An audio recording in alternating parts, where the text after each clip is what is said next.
a new Dungeons and Dragons book, a physical edition of the Deck of Many Things, is going to be released on November 14th. This new book introduces a brand new story for the Deck of Many Things. The Deck of Many Things goes way back. It's one of the most iconic D&D magic items. I have a book here. This is the Dungeon Master's Guide, 2nd edition.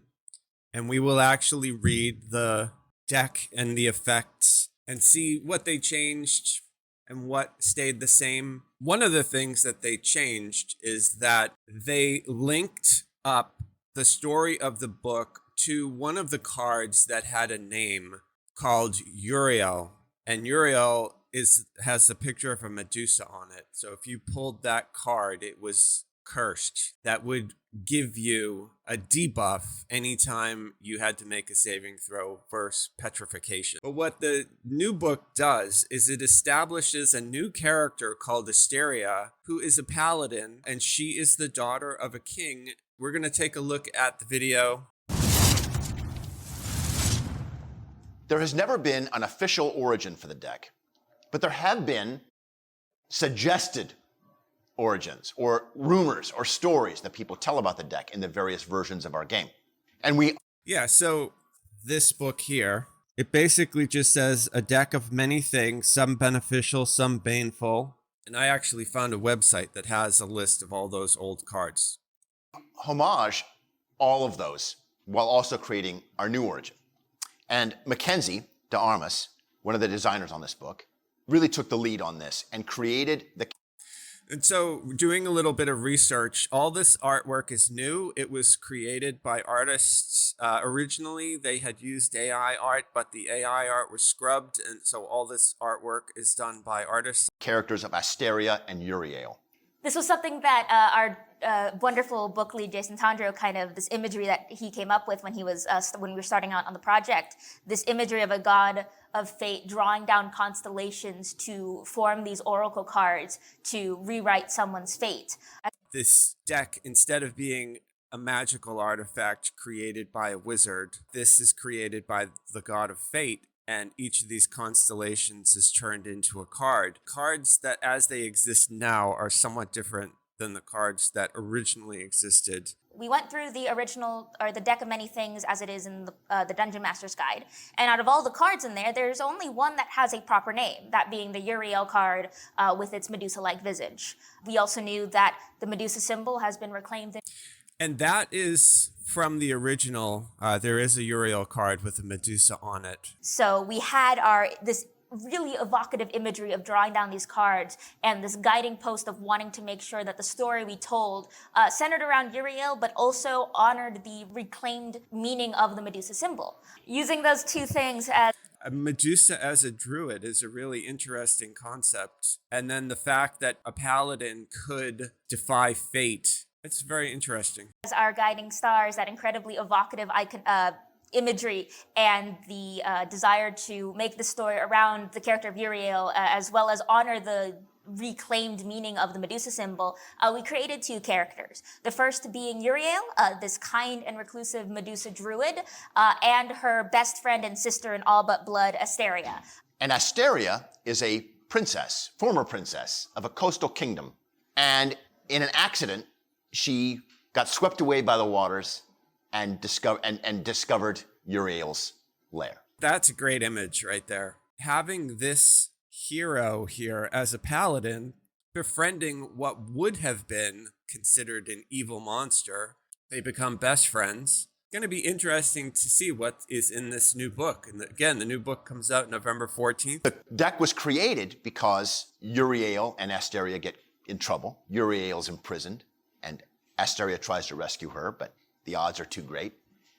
And finally, she gets the attention of Istis, the goddess of fate, and says, listen, we're going to rewrite our destiny. We're going to get a new fate. And that's where the cards come in. So the deck is created for Asteria to save Uriel. So this is the original deck of many things as it existed way back for the 2nd edition rules. There were 22 cards in the original deck. And if you pulled the Sun card, it gave you a miscellaneous magical item and 50,000 experience. If you pulled a Moon card, it granted you 1d4 wishes. If you pulled the Sun card, you would immediately gain +2 to your primary stat. The fourth card was the Comet, and that card would allow you to defeat the next monster that you fought, and you would gain enough experience to go to the next level after fighting it. The next card was the Throne. You would get an 18 charisma, and you would get a small keep. That's really, really good. The next card was a Key, and you would get a treasure map plus 1 magical weapon. The Knight card was next. You gain the service of a 4th level fighter. The Gem card, gain your choice of 20 pieces of jewelry or 50 gems. So basically that card gives you a lot of money. The next card is the Void. This is one of the worst cards because what this card did is you still functioned, but your soul was trapped somewhere else. Essentially, you became like a soulless husk. The next card, the Flames, created enmity between you and an outer planar creature. Something like a Balrog would start chasing you around. The next card is the Skull. You had to fight death, a physical manifestation creature of death, or you would be destroyed forever beyond the ability to be reincarnated or resurrected. Talons was a card that caused every magical item that you owned to disappear permanently. Ruin was a card that caused you immediately to lose all of your wealth and property. Uriel, this is the Medusa card, gave you a -3 penalty to all your saving throws versus petrification. Rogue caused one of your henchmen to turn against you. Balance caused your alignment to change instantly. The Jester, you would gain 10,000 experience and get 2 more card draws from the deck, which may sound like a good thing, but we've seen some pretty bad cards. The Fool, you lose 10,000 experience points and you have to draw again. The Vizier, you know the answer to your next dilemma. So basically, it would allow you to ask the Dungeon Master a question about whatever major problem you were working on at the time, and you would get the answer to it. The Idiot card caused you to lose 1d4 points of intelligence, and you may, if you want, draw again. 1d4 points of intelligence, that's a lot, so that's very bad. Especially if you were a character, let's say you were a barbarian and you already had a low intelligence, then at that point you probably would have to like stomp your foot to tell people how old you were, and you probably would only grunt and growl, and you would lose the ability to speak or something. The next card is the Fates, and that allows you to avoid any situation that you choose once. And then the next is the Donjon card. It would imprison you. And then there were rules below on the imprisonment. So it looks like all of the cards had explanations. The imprisonment card, either by a spell or a creature or a being, at the DM's option, all gear and spells are stripped from the victim. Whether these are recoverable is up to the DM, and the player may draw no more cards. So you are basically imprisoned somewhere.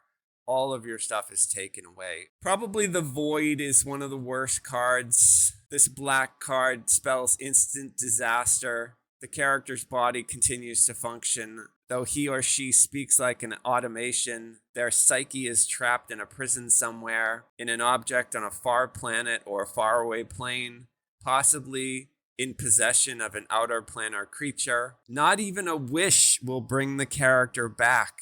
That is really, really bad.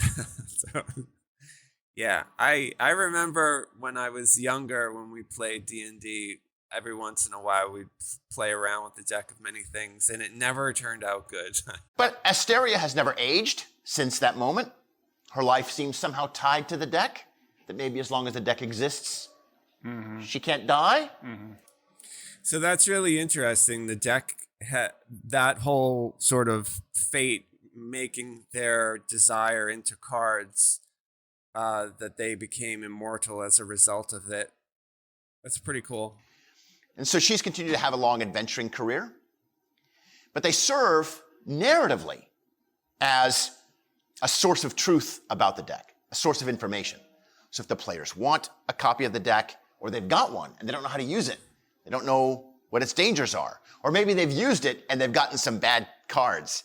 This is the deck that exists in 5e. There's still 22 cards. The first card is Balance. Your mind suffers a wrenching alteration, causing your alignment to change.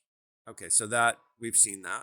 If you are true neutral or unaligned, this card does not affect you. Comet. If you single-handedly defeat the next hostile monster or group you encounter, you gain experience enough to gain 1 level. The Donjon card, you disappear and become entombed in a suspended animation in an extra-dimensional sphere. So it's a little bit different because the imprisonment card in the old deck, you could have actually wound up in a prison somewhere. This one here, you're a suspended animation. Everything you're wearing or carrying stays in the space you occupy. You remain imprisoned until you are found and removed from the sphere. You cannot be located by divination magic, but a wish can reveal where you are. So it's a little bit different.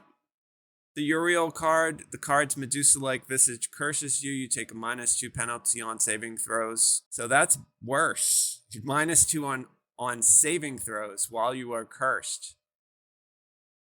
Only a god or the Magic of Fate's card can end this curse. So they made that significantly worse. Yeah, even though it's not a -3 on petrification saves, it's -2 on all saves. The Fates. Reality's fabric unravels and spins anew, allowing you to avoid or erase one event as if it never happened. You can use the card's magic as soon as you draw the card or at any time before you die. Sounds pretty good. The Flame card, a powerful devil becomes your enemy. Devil may seek out your ruin and plague your life, savoring your suffering before attempting to slay you. This enmity lasts until either you or the devil dies. So this here, they made it a very specific devil as opposed to an outer planes being. The Fool card, you lose 10,000 experience points, discard this card, draw another card, counting both draws as one of your declared draws. If losing that much XP causes you to lose a level, you instead lose the amount that leaves you with just enough XP to keep your level. The Gem card, 25 pieces of jewelry worth 2,000 gold pieces each, or 50 gems worth 1,000 gold pieces each appear at your feet. So this is a little bit more specific. In the old rules, it was just up to the DM how much those were worth. The Idiot card permanently reduces your intelligence by 1d4 plus 1, and you can draw one additional card beyond your declared draws. So it's worse. They made the curse worse here. It's 1d4 plus 1. The Jester card allows you to gain 10,000 XP, or you can draw 2 additional cards beyond your declared draw. The Key card is a rare or rarer magical weapon with which you are proficient appears in your hands. The Dungeon Master chooses the weapon. The Knight card, you gain the service of a level 4 fighter who appears in a space you choose within 30 feet of you. The fighter is of the same race as you and serves you until death. Believing the fates have drawn him or her to you, you control this character. So that character sheet is then given to you to control. The Moon card, you are granted the ability to cast Wish 1d3 times. So you lose, in this new deck, you lose one of the wishes. The old deck gave you 1 to 4 wishes. The Rogue card, a non-player character of the GM's choice, becomes hostile towards you. The identity of your new enemy is not known until the NPC or someone else reveals it. Nothing less than a wish or divine intervention can end this NPC's hostility to you. So it structures that card a little bit more specifically to give you an enemy, a nemesis. The Ruin card, all forms of wealth you carry or own other than magic items are lost to you. So you keep magic. Portable property vanishes, businesses, buildings, and land you own are all lost in a way that alters reality the least. So maybe you lose ownership or something, but the business is still there. Any documentation providing that you should own that is also lost, and the card disappears. So they got very specific with this one, which makes me think that it caused issues in the past being kind of vague. The skull card, you summon the avatar of death, a ghostly humanoid skeleton clad in tattered black robes and carrying a spectral scythe. It appears in a space of the GM's choice within 10 feet of you and attacks you, warning all other players that you must battle to win alone. This avatar fights you to the death, or it drops to 0 hit points, whereupon it disappears. If anyone tries to help you, the helper summons its own avatar of death. A creature slain by the avatar of death cannot be restored to life, so reincarnation, resurrection do not work. The star card. Increase one ability score by 2. The score cannot exceed 24. It can exceed 20, but not 24. The sun card. You gain 50,000 experience and a wondrous item, which the DM determines. The talon. Every magical item you wear or carry disintegrates. Artifacts do not. That's a lovely card. Throne. You gain proficiency in persuasion and double proficiency bonus on checks made with that skill. In addition, you gain the ownership of a small keep somewhere in the world. However, the keep is currently in the hands of monsters, which you must clear out before you claim it as your own. So they made that card different, much different, not as cool. The Vizier card, at any time, within 1 year of drawing this card, you can ask a question in meditation and mentally receive a truthful answer to that question. Besides the information, the answer helps you solve a puzzling problem or a dilemma. In other words, the knowledge comes with wisdom on how to apply it. So that's clearing up like some of the vaguer things that probably could happen with the card that allowed you to ask the DM a question. The Void card, this is the disaster card. This black card spells disaster. Your soul is drawn from your body and contained in an object in a place of the GM's choice. One or more powerful beings guard that place. While your soul is trapped in this way, your body is incapacitated. A wish spell cannot restore your soul, but the spell does reveal the location of the object that holds the soul. You may draw no more cards. So, interesting. They made that a little bit different too. I don't know if I would draw from the deck. I think I'd want to pull one card from the deck just to see how I do. I think people are crazy if they say they want to pull 3 cards from the deck.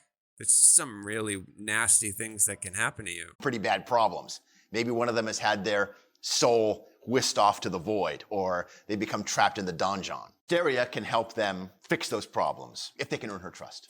The story itself deals very heavily with themes that are intrinsic to the deck itself. These ideas of... So it sounds like this new story allows her to interact with people who use the deck in order to help them deal with some of the outcomes of the deck. That's very interesting.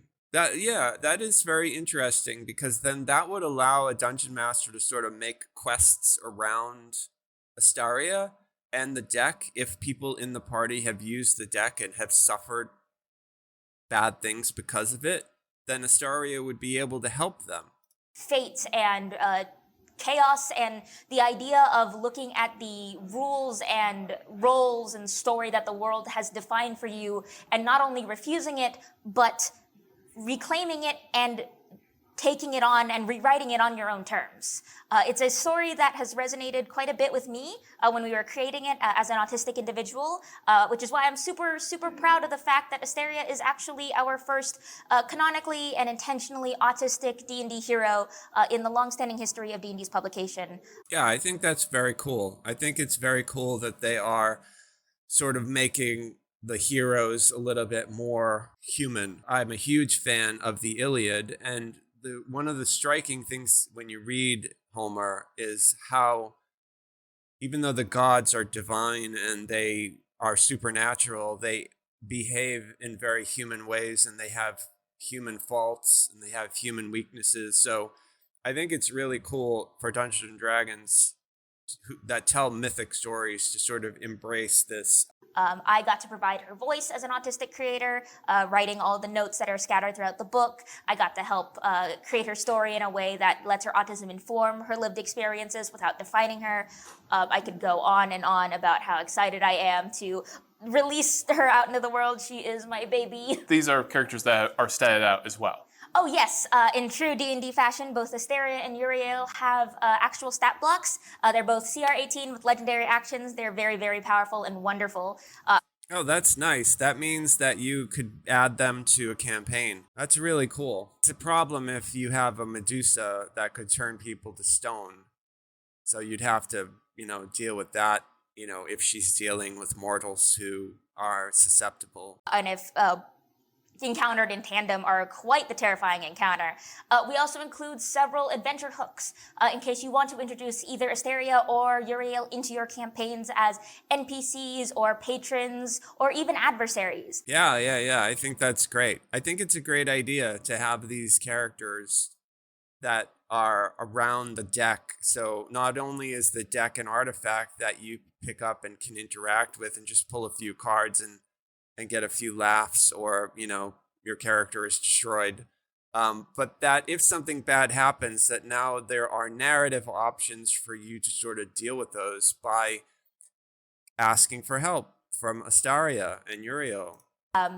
Finally, we also include a small little adventure location out in the Outlands, which if you have followed our Planescape stuff, you will recognize. It's a small little castle area in the Outlands that Asteria and Uriel have reclaimed as their own. It has many cool features, including a magical garden that may or may not have some magical flowers that can be used to undo some of the more detrimental effects of the deck as well. Items that exist that the party could, if the DM allowed, they could barter or quest for these specific flowers that reverse the fate card effects, especially if they got something very bad imprisoned or something like that. So that's very cool. That's great. Again, this book comes out November 14th. Which is super exciting. So it's pretty cool. You can pre-order this now. You can see there. I'll put a link to this video in the description there, and then you can check out DungeonsandDragons.com. Looks like they are adding some really good narrative elements to the Dungeons and Dragons world, and I think that it will be very fun to play with this stuff and to learn more about Astaria and her adventures with this. Be sure to like this video if you liked it. Subscribe, it really helps out with the algorithm.